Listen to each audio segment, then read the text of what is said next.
Built it right, built it strong, built it fast, built it done, built it true, built it real, yeah, I built it. All right, we are back. So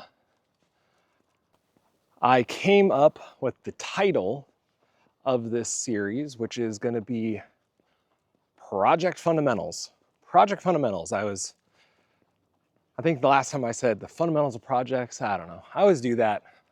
I tend to think about things backwards and then I have to flip them after the fact. I don't know. Do you ever do that? Like write sentences backwards and then you have to rearrange them to actually read in an active voice versus a passive voice? I don't know. I've always done that, but we are going with Project Fundamentals. And yeah, last time I was talking about the building blocks of what a project is, right? We talked about how every project has 3 fundamental building blocks. And what we try to do is connect those building blocks, right? So those building blocks were needs, right? What needs to be done? What are the needs we're trying to address, right? So what is the problem? What's the desire? What's the issue that we're trying to solve or fix or improve? Then the second building block was resources. What do we got to work with? Who's available? What capacity? What materials do we have? What other kinds of processes are available? What's the infrastructure that's around? And then the last one was all around solutions, right? So that was the what's the thing we're making, right? How are we actually going to fix this problem? And what are we trying to build to fix it, right? So those are the 3 fundamental building blocks of every project. And it's a little different because I think, for better or worse, the way projects kind of are talked about in project management space tends to be business related, tends to be maybe engineering related. But really everyone has projects, right? You talk to a creative, they're working on projects. You talk to a kid, right? They have school projects. Every single person works on projects, and every project has that fundamental structure. There's a need, they have resources, and they're working on a solution. Okay, I think I beat that horse, dead horse. I don't know. What is that phrase? I don't know. Anyway, so today I want to talk about the 6 fundamental tasks of every project and how they connect these building blocks, okay? So what I want you to think about is, okay, we have the structure of a project, right? We have those 3 building blocks, but how do we actually go about executing work, doing work?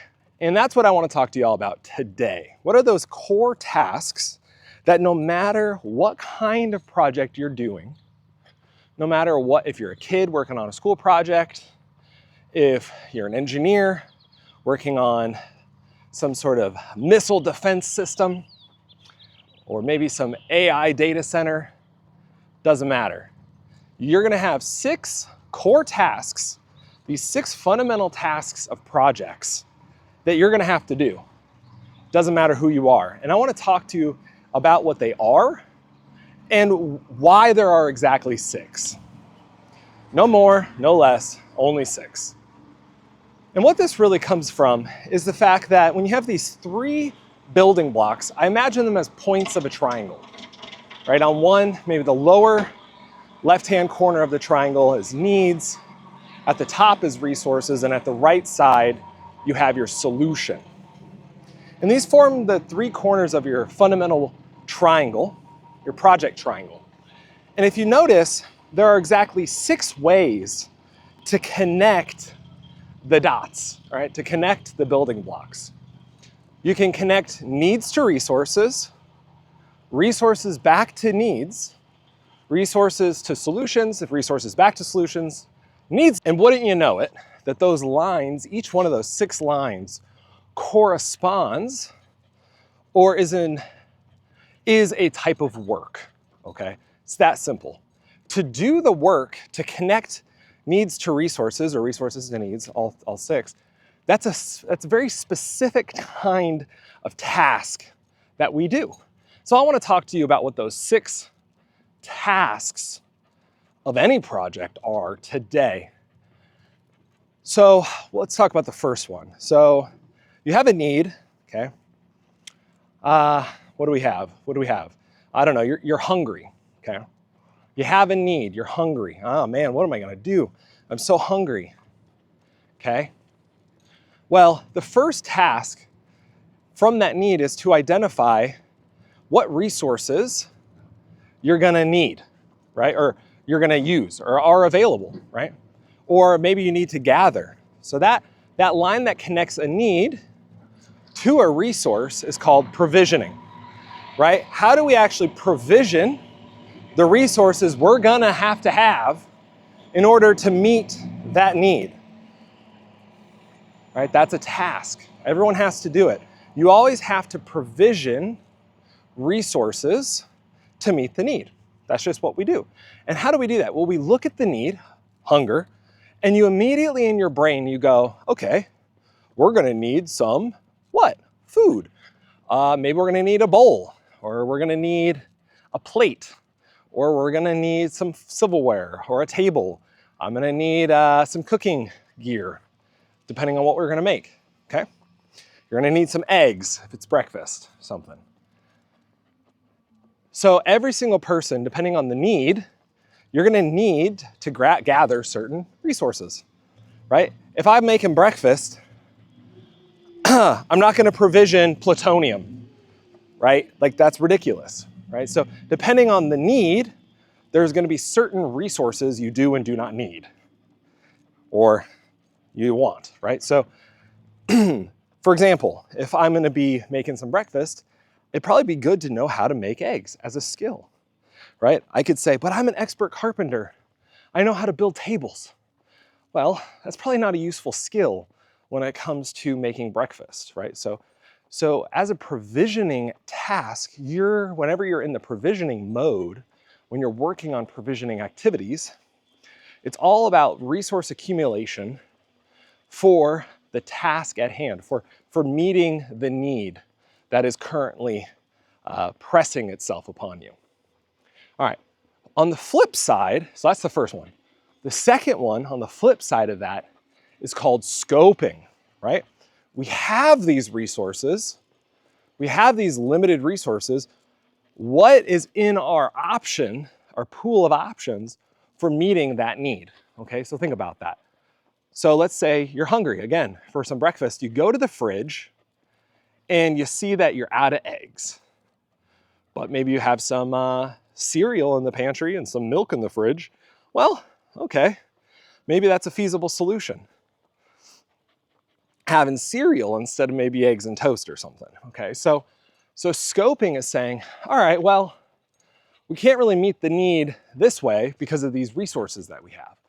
But you could run to the store maybe and gather more resources. Well, do you have time, right? That's a resource. Do you have the time to provision those eggs so that all of a sudden becomes a feasible solution, right?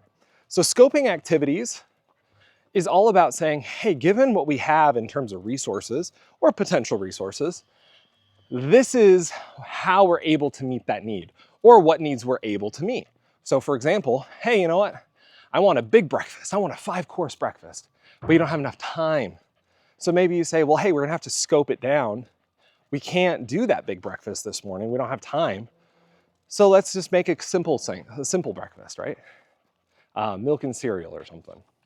So what I'm realizing here is that scoping and provisioning are completely interconnected, right? They're the two tasks that connect needs to resources and resources back to needs. They form a loop. You could think about it that way. So that's one side of the triangle. On the other side, on another side, you have what connects needs to solutions, right? So the first one needs to resources, but what about needs to solutions? Well, whenever you have your need, you want to spec out your solution, right? What does the solution actually look like? What's it going to look like? What are the design? What's architecture, what's the requirements, what's the actual structure of what we're trying to make happen, okay? So that's called specification, right? So hey, let's given our resources, given that we're hungry hippos this morning, and we're gonna make us a big breakfast. What are the resources that we can use? Okay, great, those are established. We're gonna make a nice English breakfast. Okay, well, what logistically needs to happen, right? What's the specification? What is it called? Blood pudding? Something like that. Some beans, some fried tomatoes, maybe some, I think they call them bangers, and maybe some fried eggs and some toast. I think that's the English breakfast. That's the specification of the solution. You haven't made the food, but that's the plan of what you're gonna make, right? You're specifying, right? You're actually detailing, listing out the project requirements of what you're gonna make, okay? That's called specification. That connects the need to the solution. Conversely, on the flip side, what connects solution back to the need is an activity called, or a task called validation. That's a fun word. Is it valid? Was it valuable? Right? That the task of validation is all about, is the thing that we made actually fixing the problem? Is it actually addressing the need itself? So okay, we have a solution. We made our breakfast. Did it actually solve the problem of hungry hippo? Did it actually fill me up, stop the hunger pangs, and send me on my way happy? I mean, after that English breakfast, it sounds like I'm gonna be taking a nap. I don't know about you guys, but that's a hefty breakfast. So that's the flip side of specification. So specs take needs and specify solution. Conversely, solutions, when they exist, you validate them with needs. The last part of that is connecting resources to solutions, right? So we connected needs to resources, needs to solutions, but how do resources connect to solutions? Well, pretty obvious. The first one is all around delivery, right? So we use our resources to create solutions. We deliver a solution. So in the case of the breakfast example, we make the breakfast, right? We looked in our fridge, we thought about how much time we have, we decided we have time to pull off an English breakfast. We have all the ingredients, they're provisioned, they're in scope, and we spec'd them out. This is what that looks like. Great, let's execute. Let's make the food. So that includes all the execution activities, turning on the burner, grabbing the pan, frying the egg, I don't know, however you make an English breakfast. Okay, you deliver the goods. And that's the solution, right? You actually deliver the solution, you make it. Okay, so then the last task, so that's 5 tasks. The 6th task is verification, right? Verification connects solution back to the resources. So did we make the thing correctly? Did I actually make what I spec'd out to make? Right, so this is different than did it meet the need? This is, did it meet the spec? Did I use my resources to actually deliver the thing I intended to deliver? So for example, let's say I wanted to make fried eggs, but I ended up making scrambled eggs or poached eggs or something, right? So when you go to verify, you say, hey man, you were supposed to make fried eggs and you made poached eggs. So when you go through and verify or double check that you did the right thing, you can say, you did it wrong. Now you need to remake those eggs and make sure that they're fried eggs, okay? So we do this all the time. Those are like double checking our work, checklists. Anytime that you're doing quality control, quality management, 99% of the time, that's all verification work, okay? So verification, validation, people get those two confused all the time. Verification is all about, was it built correctly to what you intended to build, right? So we had a spec, did you build it correctly? Sometimes I think about that as verification is virtuous, right? It it is built well, it has character. And then validation has value, which means that it actually fixes the problem. It is valued by the consumer. It is valued to fix the need itself. So verification, was it built correctly? Was it built right? And validation was, we built the right thing. We solved the problem, okay. So those two are easy to fix. Those are both, if you think about it, both of those things are from the perspective of the solution. And I should probably talk about that. Now the beauty, so I'm gonna talk about it. The beauty of these 6 tasks is that they all take the perspective of one of those building blocks, of the need, of the resource, or of the solution. And they use that perspective to do work, Think about it.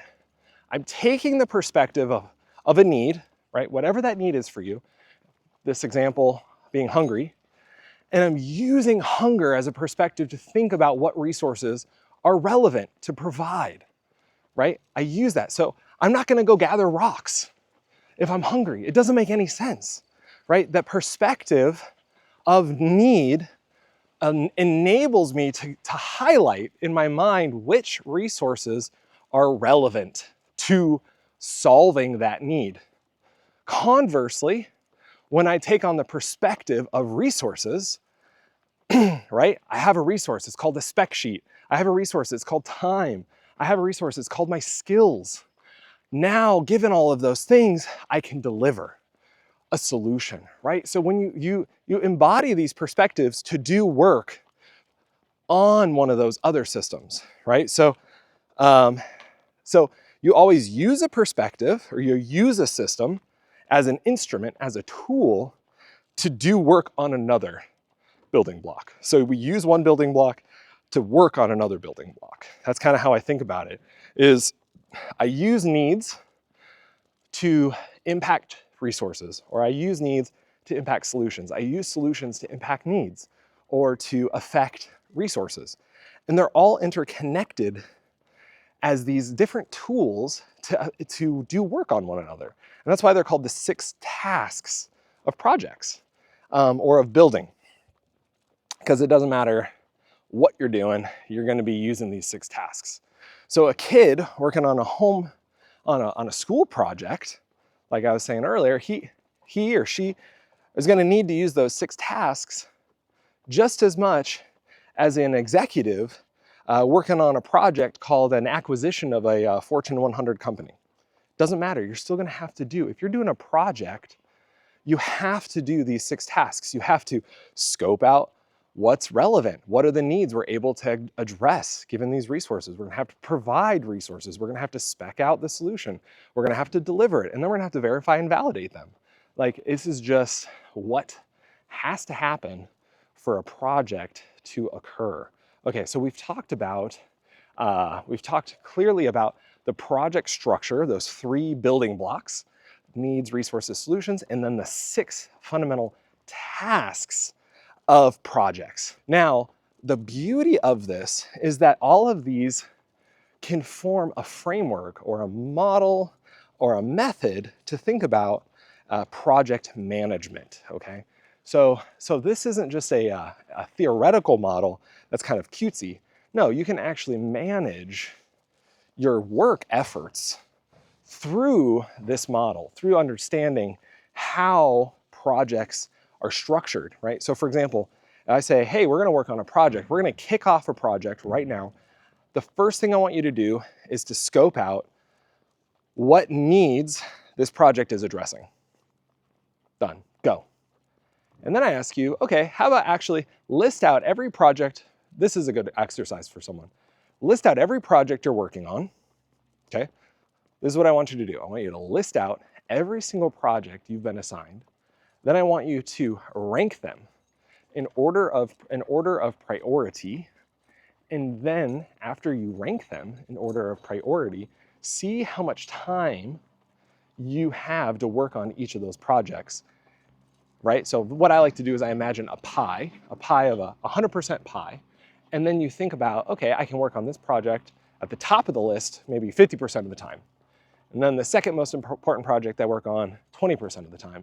the next one's 20, and then the last one's maybe 10, but I have 5 other projects I need to work on, and it turns out most weeks I have 0 margin to work on those projects. So that's just an example of scoping, right? You're actually scoping out your projects on how realistic it is to be working on all of these things that have needs in your life, right? All of us, the thing is the world as a project person has infinite needs, right? If we think about the kickstart of any project, like I was saying last time, is a need, right? You have a need, we need to address that need, and we're gonna use resources and make solutions, okay? That's it. Well, guess what, ladies and gentlemen? There are infinite needs out there. And the skill you need to have as a project doer is to be able to assess and evaluate and scope out which projects, given your resources, are actually addressable or are ones that you even should be addressing. What needs in your life, given your resources, given your time, given your money, right? Resources, talents, skills, friendships, relationships. Do you have kids in the house? Are you a single mom? Maybe you're a grandparent. Maybe you're a kid still living at home in a basement. Like, doesn't matter where you're at, given where you're at, what things, what needs can you realistically address, right? That's called scoping. When you're doing project management, when you're thinking about scoping, that is a huge benefit, because what you're able to do then is say, let's say you have a boss, maybe you are a boss. You sit down, you say, hey team, these are all, I do this with my team. Let's list out all the projects we need to be working on this quarter. Great, prioritize them, okay? Time allocate them, great, okay. This is what we're gonna do. This is our week for the next 3 months. This is what we're gonna be doing. We're gonna work on this project 50% of the time, that project 20% of the time, and work your way down. Done. It's amazing, it's a superpower. If you're an employee and your boss keeps assigning to you project after project after project, do this exercise, go to your boss and say, hey, I have listed out all the projects I'm assigned. I have priority levels of each of these projects, and this is what I think you want me to do in terms of time allocation. How much time you want me working on each one of these projects. Do you agree?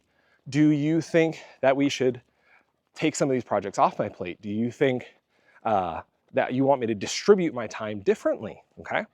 That's a great way to let your boss see very clearly what's on your plate and then work with you to, make it more realistic. Because I think a lot of times humans, we're really bad at scoping. We tend to underestimate how complicated things are. We tend to overestimate our resources. And if you can start showing people, hey, this is me scoping, trying to be realistic, it goes a long way to set expectations, right? And it helps diffuse very stressful overwhelm scenarios. So, okay, so that's scoping in terms of project management level, right? When you have projects within projects. But let's say you're working on a particular project. This is where it gets even more fun. So that's kind of like on a portfolio level of projects, right? But if you're gonna zoom in to a particular project and saying, okay, we're working on, I try to pick generic examples because, I want this to be accessible to people. So let's say we're working on eating healthier. That's a good project. Everyone likes to eat healthier, or at least, I don't know if likes is the right word. Everyone wants to eat healthier for the most part. So that's a good project. Hey, for the next quarter, we're gonna work on eating healthier, team. Let's do it, okay?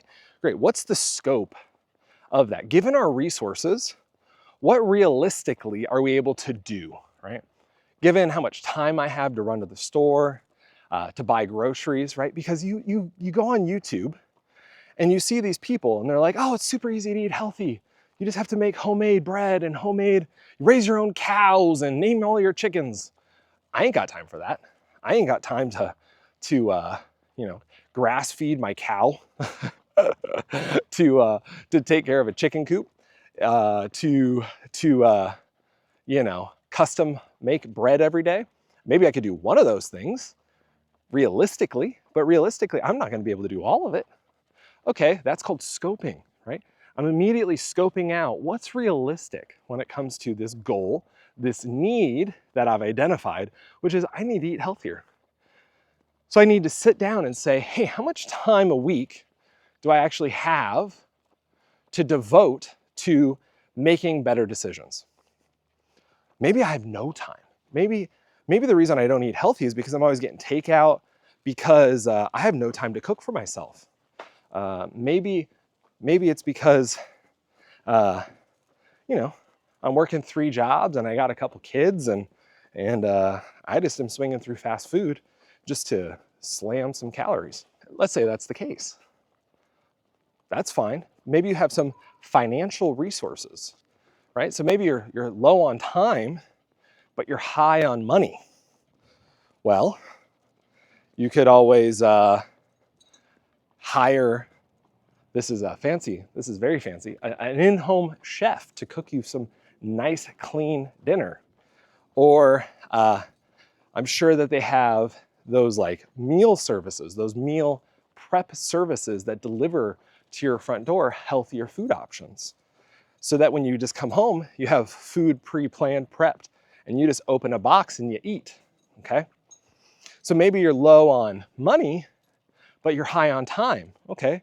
Well, in that case, maybe you go to the store and now you're able to leverage that and you learn some new recipes and you cook yourself some healthier food, okay?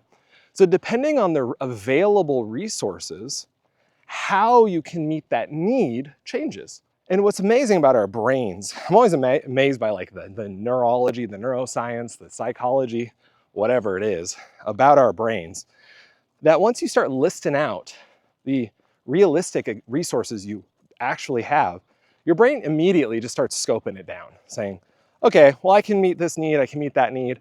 You know, I could eat 5 days. Right now I'm only eating healthy maybe 2 days a week. I could probably stretch that to 5, you know, maybe push it to 6 next quarter, and next year maybe go all in, all 7. Your brain will start seeing, once you give it resources, once you start mapping out your resource system, you'll be very quickly able to scope down what is a realistic need, right? Or a realistic way you can address that need. And to the extent that you can address the need. That's the big one with scoping, is like a lot of times when we're doing scoping, we feel like we have to solve the world's problems, but you don't, right? Like I say, hey, I want to eat healthier. Well, I could take that in a million different directions. I could take that to mean, all right, I'm going to be vegan and I'm going to push it to the limit and I'm going to become the world's healthiest person. I'm going to be the next Brian Johnson. I'm going to spend $5 million a year just optimizing health. That's one way to meet the need. I don't think most of us are going to be able to meet that need that way because we don't have that kind of solution, or sorry, those kinds of resources to do that kind of solution. So that means you have to scope down how you meet the need. So instead of saying, hey, the way I'm going to meet, you know, eating healthier, instead of becoming the world's healthiest person, I'm going to pick 1 meal a day. I'm just going to eat healthier 1 meal a day. And I just need to figure that out. That is a much more feasible need to address, right? That is a much more addressable need, is to say, hey, I need to eat healthier. And given my resources, I'm going to scope this down to, instead of being healthier in the most optimal way, I'm just going to mean that to me, or have that mean 1 meal a day. All of a sudden, I feel way less stressed.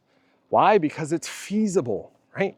And so often when we're doing projects, because we've misscoped, we've scoped our project to be so much harder than it needs to be, because it's out of our feasible set. We're actually unable to do this. So a much more feasible need to address, because our resources are realistic. We're being realistic with what we got to work with.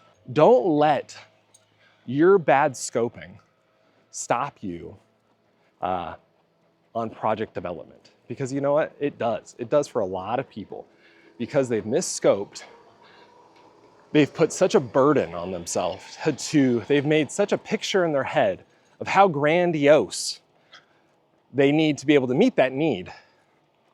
It is never gonna get anywhere. It's not gonna get off the ground. So my advice, this is my advice. Think about the minimum viable. What is the smallest way you can meet that need? Whatever that is in your life. You see a problem, think about the smallest version of solving that problem. Think about the smallest version, not even solving the problem, think about the smallest version of the problem, okay? Not the solution, we're not to solution. Think about a smaller version of that problem. So for example, let's say you see a health crisis in America, right? You wanna solve obesity. Whew, man, that is a complex problem. If I say, hey, Frank, you're gonna solve obesity.